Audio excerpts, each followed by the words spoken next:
Hello friends, welcome to Technique. This is Nirmal here, and in this video let's do the detailed review of the Moto One Fusion Plus.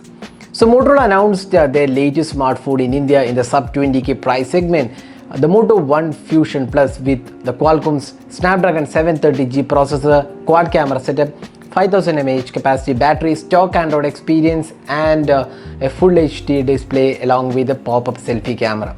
So if you look at the hardware being offered, it's a really well equipped device. In terms of the hardware, it is priced well at 16,999. So how good is the device?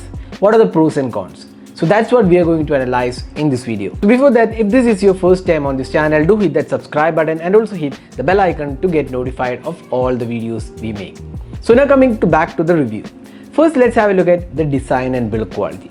Now if you look at the design, the back panel looks quite okay. You can see that the placement of the camera, the fingerprint scanner, and the Moto logo embedded inside the fingerprint scanner looks pretty good. The camera setup and the layout looks pretty good. You can also see that the back panel has a pattern embedded onto it. It's made of polycarbonate material. Now if you look at the design aspect of this device, it feels quite good in hands. If you look at the front panel also, you can see that the bezels have been kept to minimal. You get the full view display.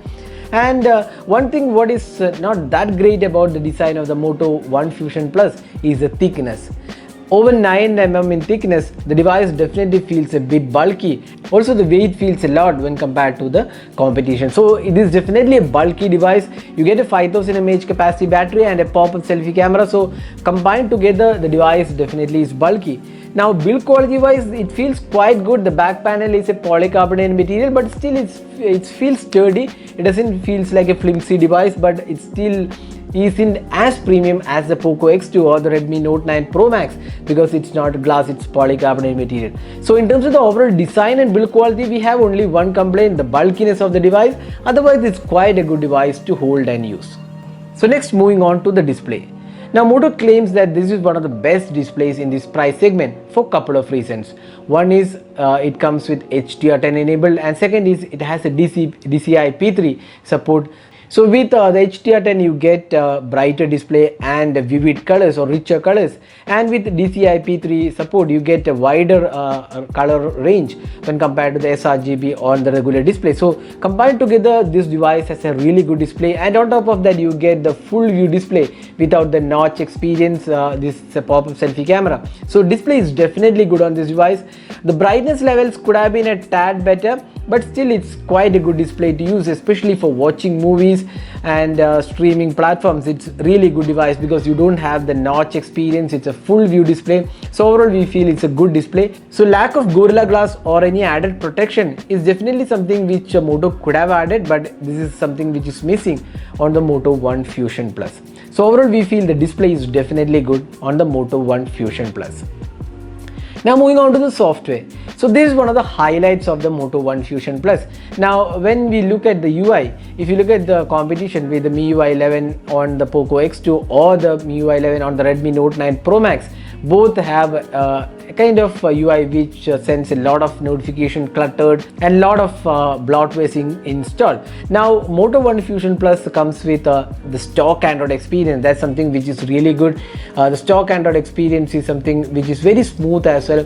Clutter-free UI, no bloatware included, clean and very minimalistic UI. But this time around Moto has included few apps for customization. You can create your own themes with the Moto's app. You can add your fonts and do a bit of customization and create your own themes, which is something which Moto has added recently. And apart from that, you also get the regular Moto app which provides you additional gestures, Moto gestures like chop twice for flashlight, opening camera, and lot of things are included. So that way Moto UI definitely feels very smooth and a lag-free experience on this device. So that's something which is really important, and Moto has promised one major upgrade. That means the next version of Android will be covered on this device, and 2 years of security patches is something what Moto is promising.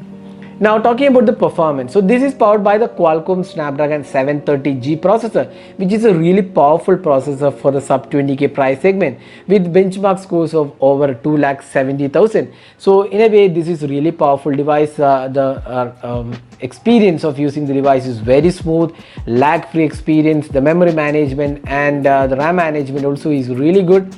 Now gaming experience is again really good. It does not have a higher graphic settings for games like PUBG Mobile, but it was lag-free experience, smooth, no heating absolutely. So if you're a person who loves gaming, this is definitely a good device, especially with the 5000 mAh capacity battery, notchless display. So gaming is again really good on this device. Now this device also comes with a really good speaker performance, so the speaker output is again really good on this device. Now this device comes with dual SIM card support. You also get voice over Wi-Fi and VoLTE support. Now this has this does not come with the dedicated SD card slot. You have to use the dual SIM card, which either you can use one SIM card and one SD card or two SIM cards. Now fingerprint scanner is quite fast.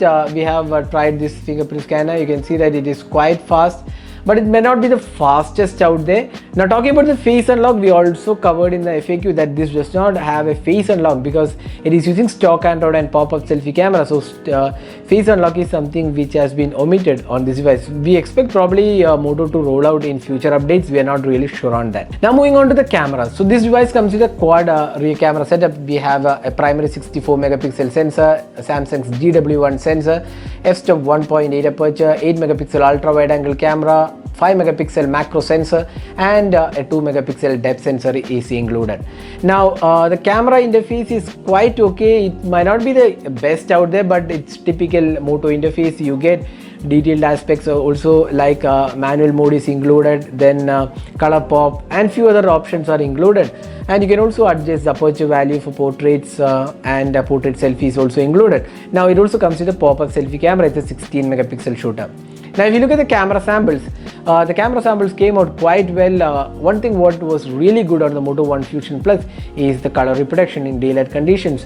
Pretty good colors, no oversaturation issues, and details are good. The sharpness levels are impressive, and the close-up shots also came up with really good color reproduction. One thing which we really like compared to the Poco X2 and the Redmi Note 9 Pro, the macro captures also came out well.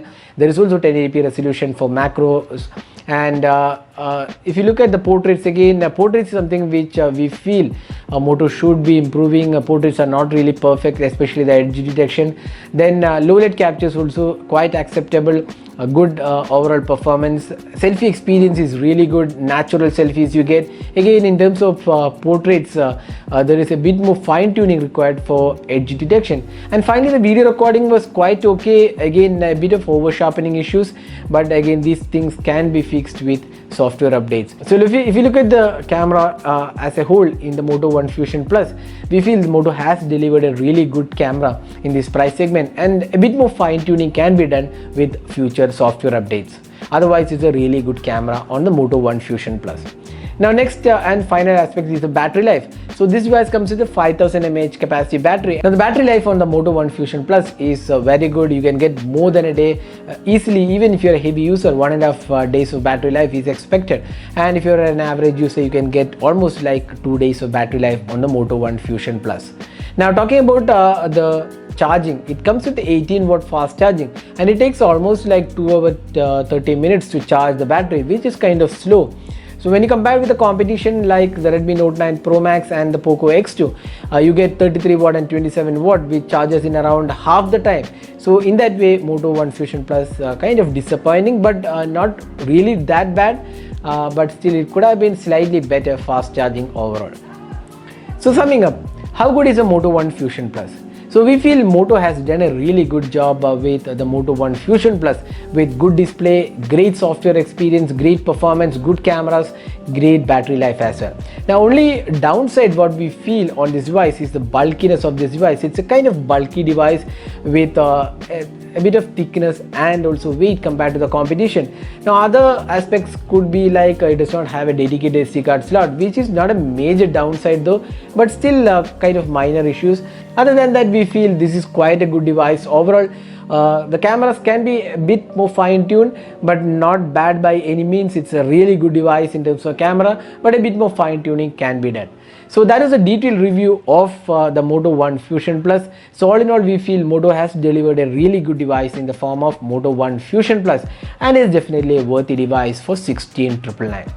So that is a detailed review of the Moto One Fusion Plus. Hope you enjoyed watching this video. Do hit that like button and also hit the subscribe button for more videos. Thanks for watching. Hope to see you in our next video. Until next time, have a great day.